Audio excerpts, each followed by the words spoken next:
ఒక బెడ్రూము. దీంట్లో ఏమైంది, ఇప్పుడు నైరుతి కాల్ చేసి చూడండి.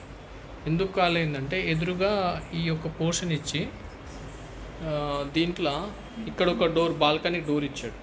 అంటే బిల్డర్ కావచ్చు, డిజైనర్ కావచ్చు, ఇక్కడ చేయడం వల్ల వీళ్ళకు ఎంత నష్టం జరుగుతుందంటే నైరుతి అంతా కాలైంది. ఎందుకంటే ఇక్కడ బెడ్ వేయలేరు, ఈ డోర్ వచ్చింది ఎదురుగా. ఈ డోర్ వల్ల ఇక్కడ బెడ్ అనేది ఏమైంది, రివర్స్ చేస్తున్నారు. రివర్స్ రావడం వల్ల యాక్చువల్లీ ఇక్కడ పడుకుంటే నిద్ర పట్టదు అనమాట. ఈ జోన్లో నిద్ర రాదు. ఎందుకు అంటే ఈ జోన్లో నెగిటివ్ ఎనర్జీ ఉంటుంది. సో ఎప్పుడైతే నిద్ర పట్టదో వాళ్ళకి చిరాకు, కోపము ఇవన్నీ వచ్చేస్తాయి. వచ్చేసి దీని కారణం ఏంటంటే ఇక్కడ బాల్కనీ ఇచ్చారు. ఈ బాల్కనీ కూడా ఎలా ఇచ్చారో చూద్దాము. అసలు బేసిక్ కామన్ సెన్స్ లేకుండా ఇచ్చారు. ఎలా అంటే చూడండి, కంప్లీట్ ప్యాక్డ్ అనమాట. ఇటు నార్త్ ప్యాక్, ఇటు సౌత్ వెస్ట్ అంటే వెస్ట్ సైడ్ వాయువ్యం కూడా గ్లాస్ తోటి ప్యాక్ చేశారు. అసలు బాల్కనీ అంటే ఓపెన్లో ఉండాలి, ఎయిర్ రావాలి. కంప్లీట్ ఎయిర్ బ్లాక్ అనమాట.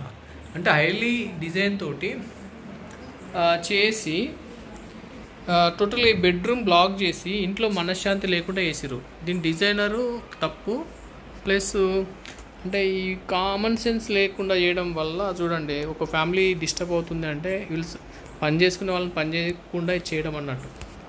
ఒక మంచి కుటుంబం గొప్పగా కావాలంటే బెడ్రూమ్ కూడా బాగుండాలి. సో ఇది ఒక ఇన్ఫర్మేషన్ పర్పస్ అన్నమాట. సో ఓకేనా. సో లక్షలు ఖర్చు పెట్టి ప్రశాంతత లేకుండా జీవితాలను తయారు చేస్తారు. Be careful. సో ఇక్కడ మీరు చిన్న చిన్న విషయాల దగ్గర కాంప్రమైజ్ కావద్దు. ప్రతి విషయాన్ని వాస్తుపరంగా చూసుకొని బాగుండాలనే ఒక శాస్త్రీయంగా, సైంటిఫిక్గా మనం చెప్తున్నాము. 100% ఫాలో అవ్వండి వాస్తు.